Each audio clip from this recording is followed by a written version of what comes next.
Ed from Pinball Mayhem here. Just a quick update on Breakout cocktail table. The top is on. It is bolted down.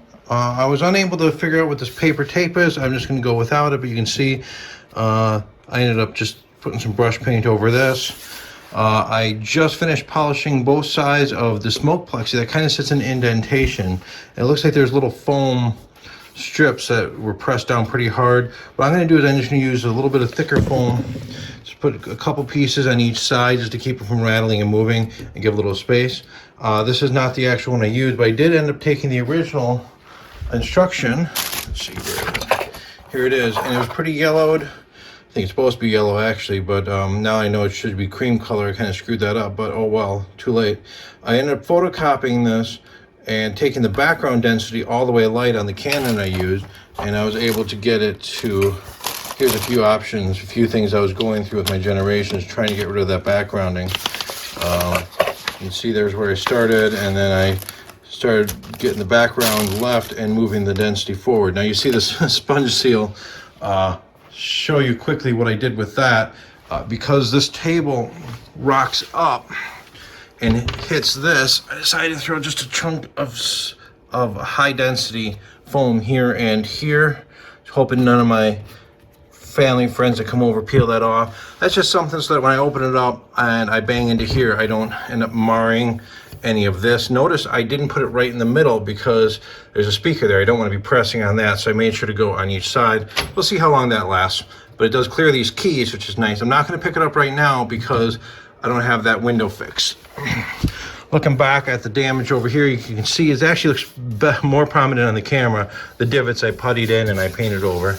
I just gave this whole thing just a light coat of paint and let it sit for a week before I put anything more on it. But I am to the point where the top is going to go on pretty soon, and then I got to clean the top, clean the top. I got to clean the top side, not the bottom side. I got to clean the rubber T-molding, put that on, clean the control panel plates, and then the monitor is going to go in last. One other thing I just want to bring to your attention,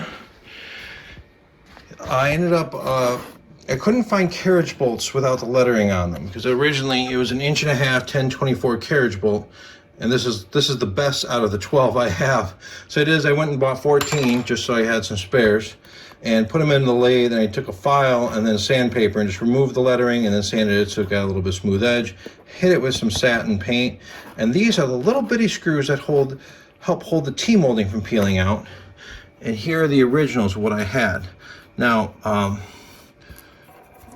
these little beauty rings are black plastic, and somebody had installed one upside down at some point and cracked it. Also, this is a flathead screw. This is a number 6 by 3/4 flathead, and I went with an oval head. And an oval head is a much nicer, less sharp corner. But also, if you look at it, kind of has, rather than a flat across top, it has looks like an oval. And so that is what I'm going to be using. I got these in stainless steel because my hardware store doesn't stock them in normal steel. It doesn't matter either way.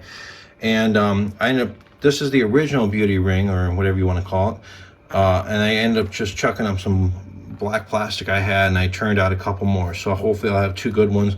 But those screws are pretty much shot, and the new screws will be a lot better. That's kind of what I did. So next time I do a video, it's probably not going to be functioning, but I'm hoping to have the monitor in, I'm hoping to have the top on, the control panels in, so it's going to look complete. It's just not going to work. The coin door still is disassembled. Let me take a look at the inside of that. Well, kind of disassembled. I got the switches and everything on. The mechs, I just threw the original ones on. Now I'm going to get some nicer ones eventually. I don't have the window in. I don't have the buttons. I'm going to make new ones of those come spring. And I don't have a lock-in. So I'm going to throw a lock-in as well, because I don't want this swinging open when I move it. That's going to be probably the last thing I do before my next video. A little scratch or nick some tape residue. And so yeah, that's kind of what the inside looks like. And you can see the repainted gold carriage. I'll do a full tour when I get this done. Next video, hopefully. Let's see, do these both swing? That one's a little sticky. Hopefully next video, this thing looks complete. So thank you guys for tuning in. Thank you for following the project. pretty soon this thing will be almost done except for the circuit board.